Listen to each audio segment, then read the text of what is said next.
Welcome back to the Center for Off-Road Research, Shenanigans, and Science, and tonight I'm going to finish the process of turning this formerly normal Enduro24 into an Enduro24 Super Truck.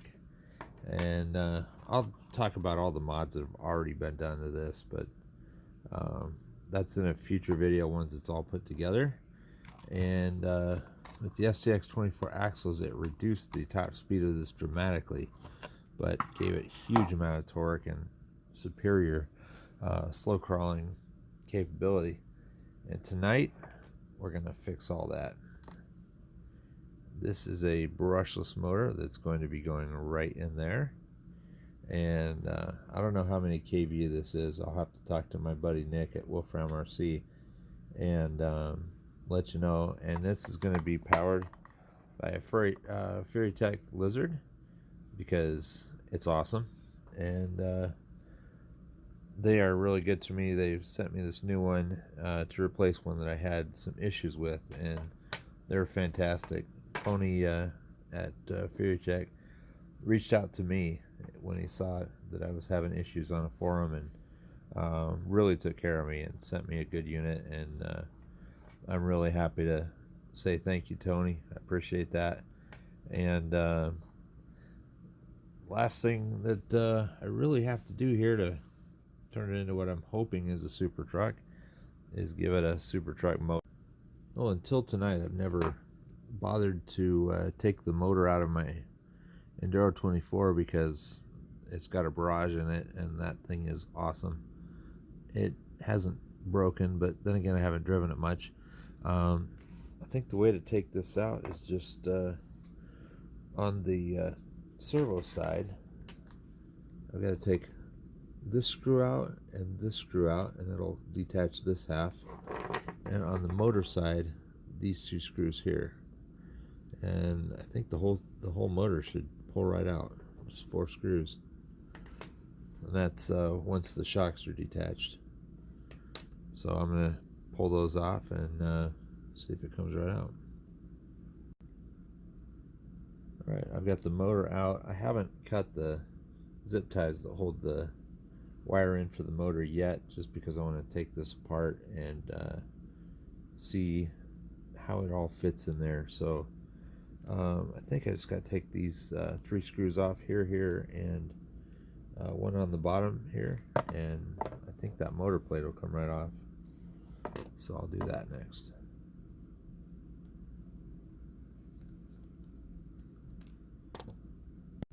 Yep, that was pretty simple. Just 3 screws and the motor comes right off of the plate. Inside there's the plastic gears. I'm going to throw some 3-in-1 dry lube in there because this stuff is awesome.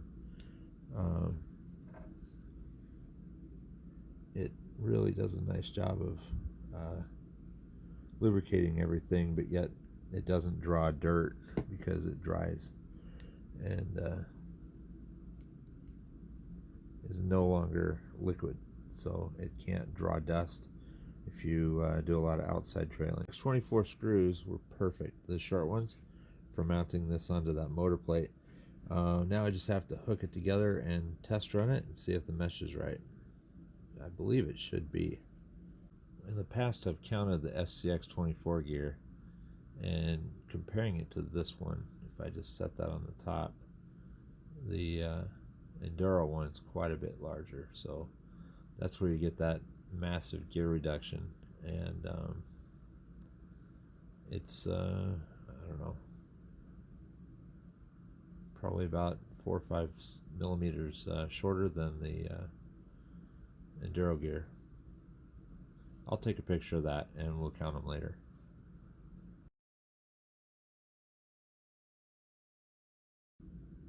I've got a Furitek hooked up here, and I'm going to connect the Furitek connector into the channel 2 port on the SCX24 ESC.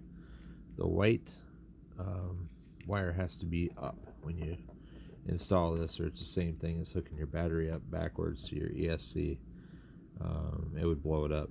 We don't want to do that tonight. So at this point, I'm just gonna find my controller, turn it on, then I'll turn on the Furitek and give it a run, see what it sounds. Also, another thing before you put this together, put your motors side by side and make sure that the teeth of the gears are roughly at the same level above the motor case, or it's not going to line up with the gears right. Fortunately, these have the same amount of output shaft coming out of the motors from the flat side to the end of this flat side here to the end of this is the same on both. So I think I'm in really good shape with that. Just for kicks, I thought I'd pull the output shaft off on the motor side of the transmission, and lo and behold, in there are bushings. It doesn't even have bearings. I think that's incredibly poor, and I'm going to see if I don't have some bearings I could throw in there instead of those, because that's just poor. Sorry, but pretty disappointed in that. And this is the final product put together. I am going to eventually buy some bearings for the transmission because I don't like how it is at all, especially with the new higher RPM that it has, the brushless motor, and has a ESC from an SCX24 and a Furitek Lizard, as well as a million other modifications I've done to it. And once I put the SCX24 axles in it, it became very, very slow, but also had a tremendous amount of torque. So what I'm going to do next is have a drag race against a stock motored SCX24 with the same tires on it, and I'm just going to do a speed comparison drag race just to see which one is I think I know which one's faster, but the Enduro used to be very, very slow with the barrage motor, so if it even made up some of that ground, I'll be real happy. And here we go.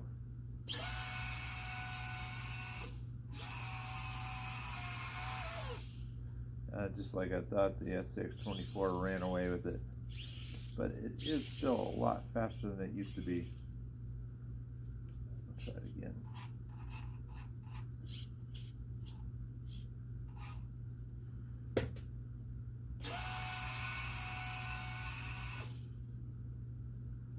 Yeah, it went twice as far in the same amount of time, so it's still slow, but it's a lot better than it used to be.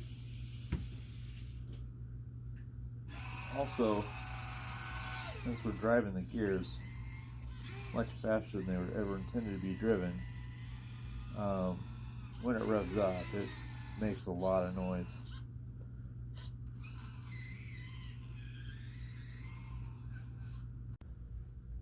What I'm going to do next is just a slow climb demo up my Box Canyon climb.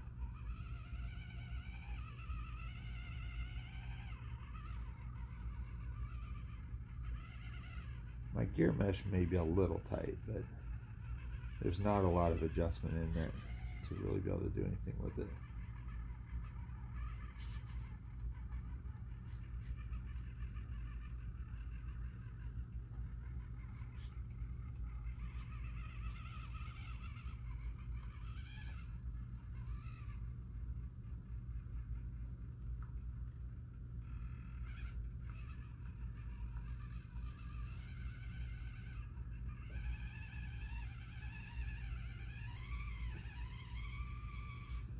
That just makes it effortlessly. I don't have another rig that can generally do it that easily as that one you saw just now. I'll try it with my my Wolfram RC, and it does a nice job with it.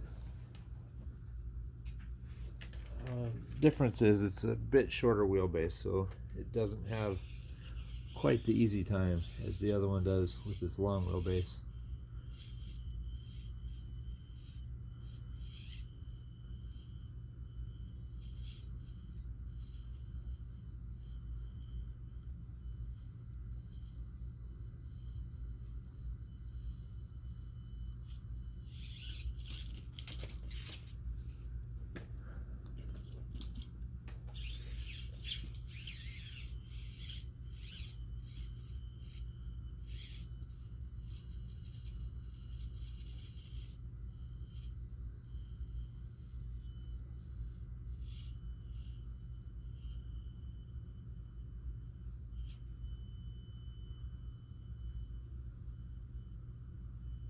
right on the balancing point. I knew I should have stayed on the gas. I'll give it one more try. You've seen in previous videos it can do this, but with the shorter wheelbase, you have to be a little bit more perfect.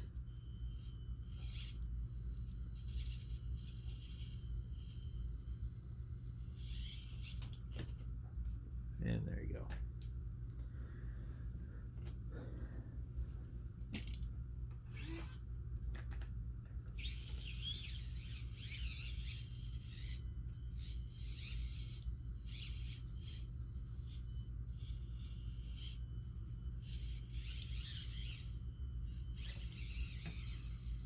If you get the line right, it does it just fine, but if you don't get the line right, it's not as forgiving because it just doesn't have the same wheelbase as the Enduro SCX24.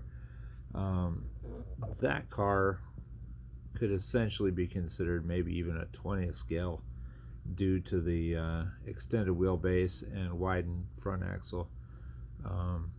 I'll do a video next that just shows everything I've done to it. I'm going to have to go through and make a list of everything because it's probably too much to remember all at once. So I'll do that, and that'll be in the next video.